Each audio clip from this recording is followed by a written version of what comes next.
Connaissons-nous vraiment nos institutions? Cette semaine, je vous propose de plonger dans les coulisses du musée d'ethnographie.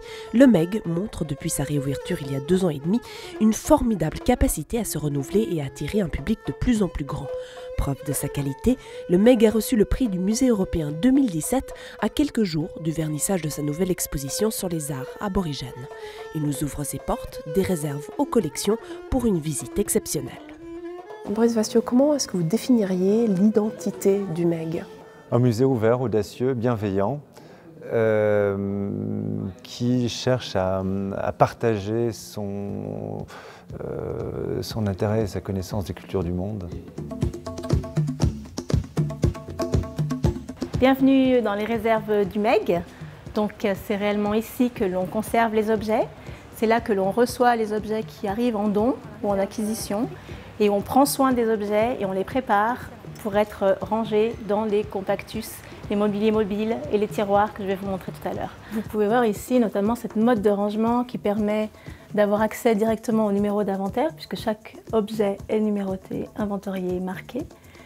Vous pouvez également voir des étiquettes d'origine qui ont été apposées sur les objets et qui permettent d'avoir des informations parfois très spécifiques sur l'origine de l'objet, sa provenance et son usage.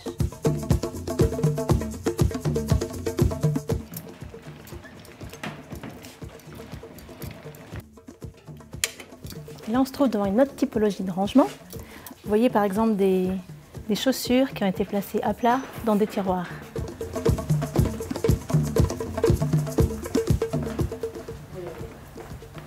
Donc, nous sommes ici dans la réserve Amérique. La réserve Amérique était organisée par groupe ethnique. Nous avons décidé de réorganiser totalement la réserve en regroupant les collections par type d'objets pour pouvoir gagner le plus de place possible, pour optimiser les espaces. Donc ici, nous sommes dans une des 3 réserves européennes du MEG. C'est une réserve pour les objets moyen format, donc, comme vous pouvez le voir. Avec des objets essentiellement, peut-être que vous pourrez même reconnaître des objets suisses. Donc il y en a aussi énormément ici.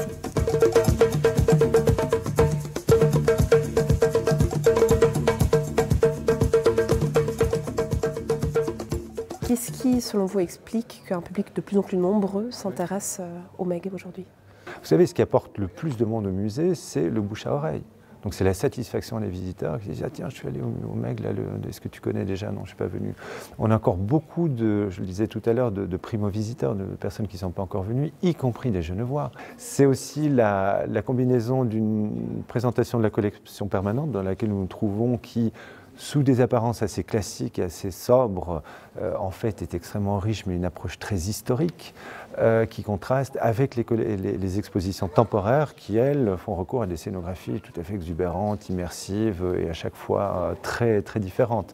Puis finalement, à Genève, peut-être c'est tellement évident pour moi et pour mon équipe que je ne commence pas par là, le fait est que le musée d'ethnographie, c'est le musée des cultures du monde, qui inclut d'ailleurs l'Europe et la Suisse dans les collections qui sont juste en face de nous. Et donc, quelque part, c'est le seul musée à Genève où n'importe qui peut venir et trouvera toujours un lien avec sa culture d'origine, ou sa religion d'origine, ou sa religion, d'où que l'on vienne dans le monde. Et ces objets du monde passent entre autres entre les mains des 2 conservatrices restauratrices du musée. Notre métier consiste à veiller à la bonne conservation des collections qui sont conservées dans le musée.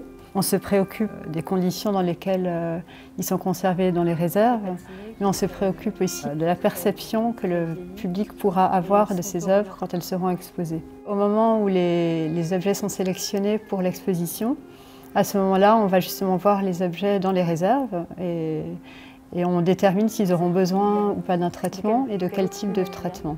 Donc je vais venir la refixer.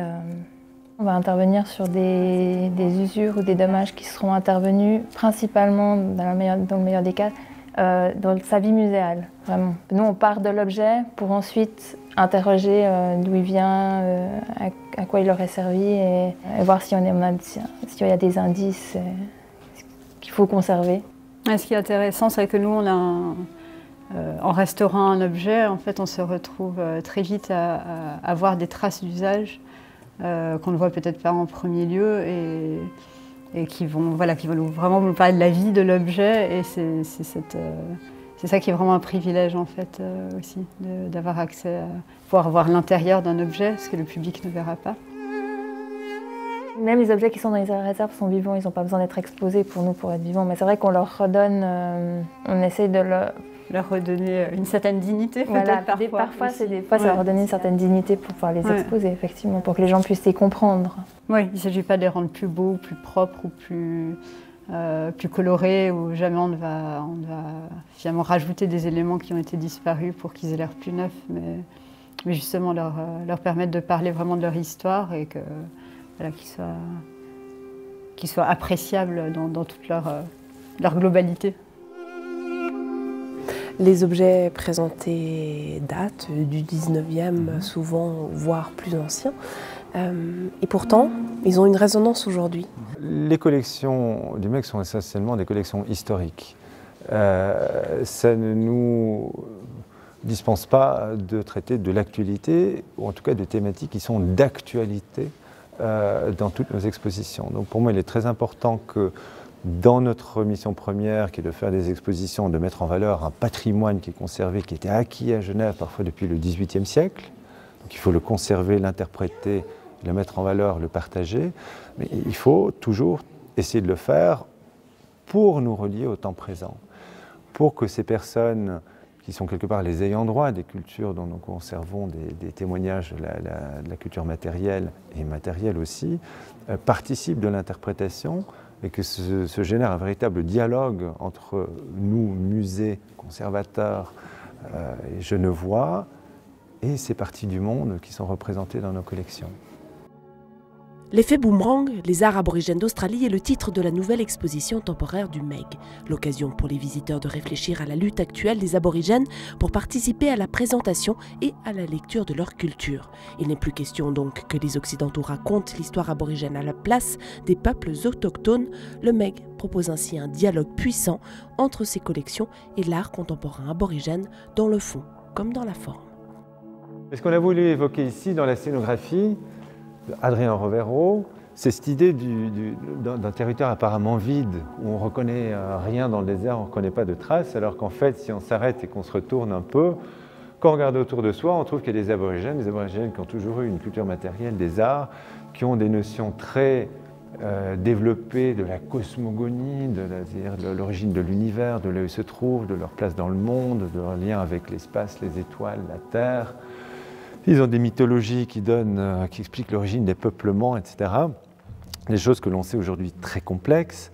Il y a des centaines de langues aborigènes, alors que quand les Anglais débarquent, et jusqu'à un passé relativement récent, ces gens sont les parangons de l'homme primitif, ils vivent à l'âge de la pierre, ils ont à peine de mots de vocabulaire, etc. Donc, tous les préjugés raciaux qui ont survécu jusque récemment, puisque ce n'est qu'en 1967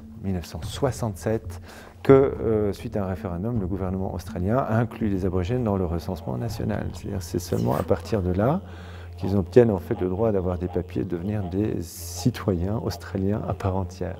L'artiste Brooke Andrew est invité à intervenir dans 2 espaces d'exposition en travaillant notamment sur les archives, tous les documents et objets qui reflètent le passé colonial.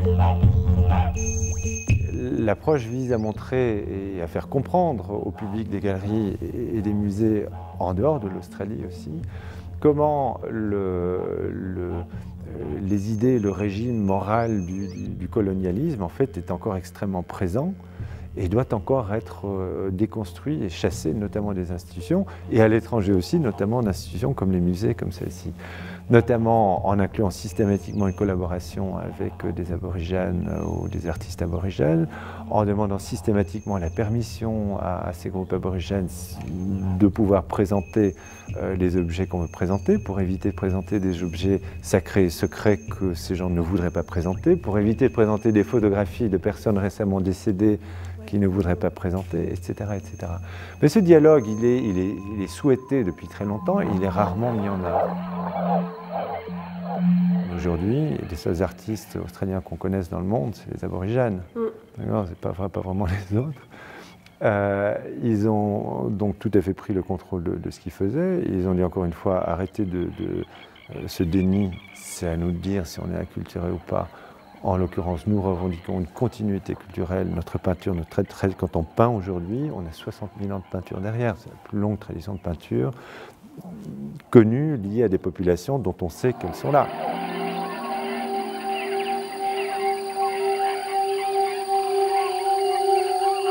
Le Meg nous ouvre ses portes comme autant de fenêtres sur le monde.